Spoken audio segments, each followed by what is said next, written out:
When I was trying to pick my topic, I went through a lot of different ideas because I was trying to find something that would be both visually interesting and that would be interesting in terms of subject matter as well. And also, I was also trying to find a topic that would be something that was close to me, that I was passionate about, that I could show from a different perspective, that I could show through my own perspective. And so for my Arkansas River piece, I had a personal tie to that topic. And so that's one of the reasons why I decided to go with that topic, because I knew that I could show it from my own perspective and show how it influences me and not just my community. My film teacher, Clifton Rayfield, makes all of his students enter the C-SPAN competition every year. And so when he said that it was time to start working on them, I was kind of like, ugh, government, like I really have to do a piece about that. And so my main goal when I first started was just to choose something that would be interesting to me, it would be fun to make, it'd be visually interesting. So one thing that I thought I could do was focus on the arts. And so I started looking into that and the funding of it. And my main goal with that was just to be able to do creative little gimmicky things in the video. But really it developed into so much more than that as I started to uncover really what a problem the national debt is. I mean, I was aware of it, but I didn't realize how big of a problem it was. And so as I started to think about that, I just took into account a ton of other factors, other research that I had, possibilities for filming, and my teacher would help talk me through it, and he'd ask good questions that made me think, and I would talk to my family about it, and really I just worked on it over and over, and I would write down different themes of what I could focus on. I'd be like, okay, this is the theme of my piece, until finally I came to what I thought was a good theme to focus on, which was how to solve the national debt. The way I came up with an idea for this piece was I just tried to think of things that affect my family, and of course the first thing that came to mind was pharmaceuticals, because my dad is a pharmacist and my mom is a pharmaceutical representative.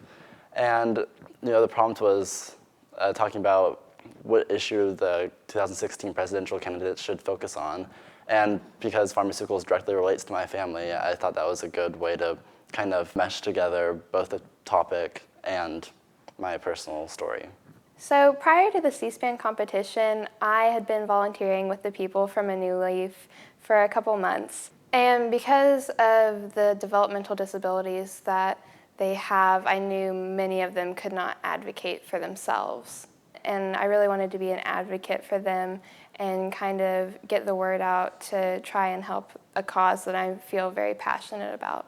I came up with my idea of reproductive rights it was simply an idea in my mind at first, and I wasn't really sure if I wanted to do this topic or not, just because I knew it was kind of a sensitive topic, especially with recent events. But when my mom mentioned it, I then realized that I could do anything in the political scene, because especially everyone has a viewpoint on that, and if you have a viewpoint on a certain topic, whether it seems very touchy or not, you should tell it. When I saw the prompt was released, I thought about going down the road of college tuition, which led me to the piece. The reason why college tuition was so important to me is being a junior, I'm about to go to college, and then tuition will have a big impact on me and my family. The way the idea for this piece came about was I had actually, prior to doing this piece, had done another piece about a family who'd been affected by mental illness, which was my topic in the C-SPAN piece.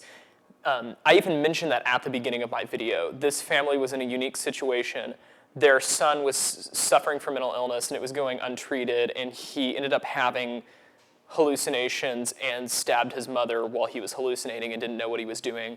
And I followed that family, and I followed the trial where he was eventually declared not guilty by reason of insanity and ended up being sent to a mental facility in Oklahoma. And so because I had told that story brought to light how big of an issue that was, and I realized that there were issues like that of violence occurring because of untreated mental illness, but also through additional research that it goes so much deeper, and we have things like depression that affect 1 out of 4 adults in America, and so it's such a widespread issue and no one was talking about it.